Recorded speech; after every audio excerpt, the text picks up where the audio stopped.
सामने आने के बाद स्वास्थ्य विभाग अलर्ट मोड पर आ गया है।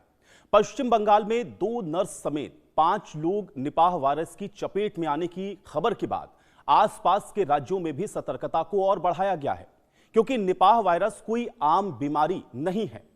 दरअसल ये तेजी से फैल सकता है और कई मामलों में ये जानलेवा भी साबित होता है, जिसके बाद अब ये सवाल उठने लगे हैं कि पिछले कुछ सालों में दुनिया भर में तरह तरह के वायरस से होने वाली जो बीमारियां हैं वो क्यों बढ़ती जा रही हैं, ऐसा क्यों हो रहा है और क्या 2026 में निपाह वायरस ने दुनिया की तबाही का संकेत दे दिया है। तो निपाह वायरस अब इस समय एक बड़ी महामारी के तौर पर लोगों के लिए चिंता का विषय बन रहा है। अब निपाह वायरस के मामले जिस तरह से सामने आ रहे हैं उसके बाद जाहिर है कि लोगों की जो चिंता है वो बढ़ना लाजमी है और लोग अब इससे परेशान भी हो रहे हैं।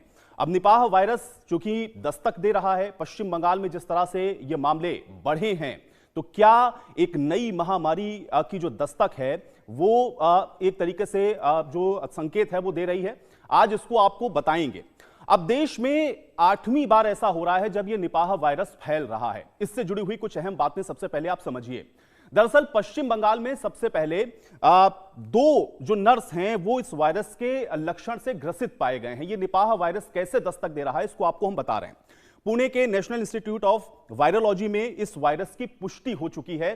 8वीं बार है जब निपाह वायरस आप देख रहे हैं कि देश में फैला है।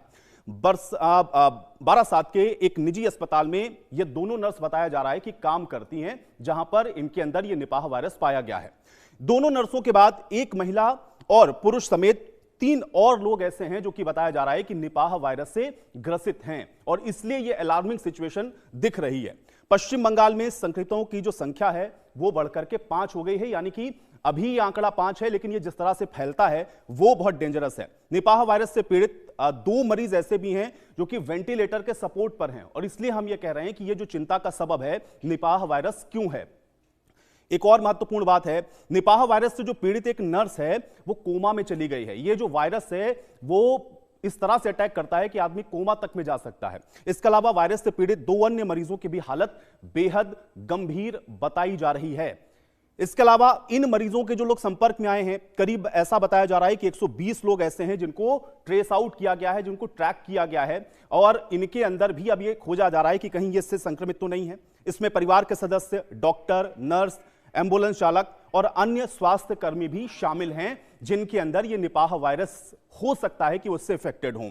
सभी लोगों को होम आइसोलेशन में रहने की सलाह दी गई है, यानी कि कुछ वैसे ही जैसे आपने देखा कि कोविड में लोगों को होम आइसोलेट किया जा रहा था, वैसे ही इस निपाह वायरस में भी लोगों को होम आइसोलेशन में रहने की जो सलाह है वो दी जा रही है और इसी से आप अंदाजा लगाइए कि क्यों आप ये जो निपाह वायरस है वो चिंता का सबब बना हुआ है। अब और महत्वपूर्ण बातें आपको बताते हैं। भारत में इसके पहले भी निपाह वायरस के मामले सामने आए हैं। ये कब कब आए हैं इसका एक बार डाटा देखिए। 2001 में पश्चिम बंगाल में 66 जो मामले हैं वो आए थे, 45 लोगों की जान गई। 2007 में ही पश्चिम बंगाल में 5 केस मिले और 5 की आप देख रहे हैं कि मौत हो गई। 2018 में केरल में 23 मामले थे, 17 लोगों की जान चली गई। 2019 आई है, केरल में 1 मामला, हालांकि मौत नहीं हुई। फिर 2021 में केरल में 6 केस मिले, 2 लोगों की जान चली गई। इसी तरह से 2023 में केरल में 1 मामला आया और मौत हो गई। 2023 में 1 मामला आया, फिर 1 शख्स की जान गई। 2024 में केरल में ही 1 मामला मिला और 1 शख्स ने अपनी जान गंवा दी और फिर 2025 केरल में 4 मामले आए और मौत का आंकड़ा आप देख रहे हैं कि 2 है। यानी कि ये इतना खतरनाक है कि इससे संक्रमित होने के बाद जो लोग हैं वो अपनी जान भी इसमें गंवा दे रहे हैं, इसलिए ये बहुत खतरनाक वायरस है। तो आज निपाह के बारे में पूरा समझने की कोशिश हम लोग करेंगे कि आखिर इससे कैसे आप अपने आप को सुरक्षित रख सकते हैं, क्या ये कोविड जैसी एक महामारी का रूप ले सकता है, इसको भी हम आपको बेहतर तरीके से ये बताएंगे। और एक और महत्वपूर्ण बात आपको आज समझ लेना है कि निपाह वायरस क्या है, इसको थोड़ा सा आप समझिए। अब देखिए, निपाह वायरस एक जूनोटिक एक वायरस है। ये जूनोटिक वायरस निपाह वायरस है और ये क्यों इतना खतरनाक है इसके बारे में थोड़ा और समझिए।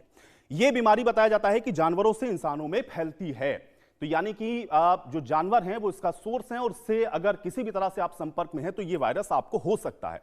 इस वायरस का जो मुख्य स्रोत है वो फल खाने वाले चमगादड़ होते हैं।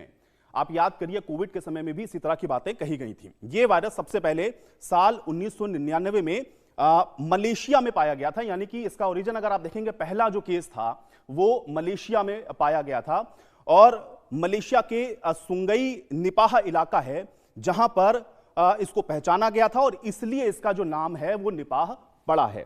तो ये निपाह वायरस इस समय अब देश के अंदर भी दस्तक दे रहा है। पश्चिम बंगाल में जो केसेस हैं वो 5 मिले हैं, इसमें भी स्वास्थ्य कर्मी हैं शामिल जिनमें ये निपाह वायरस पाया गया और इसलिए ये बेहद आप कह सकते हैं कि इस समय चिंता का एक विषय होना लाजमी है और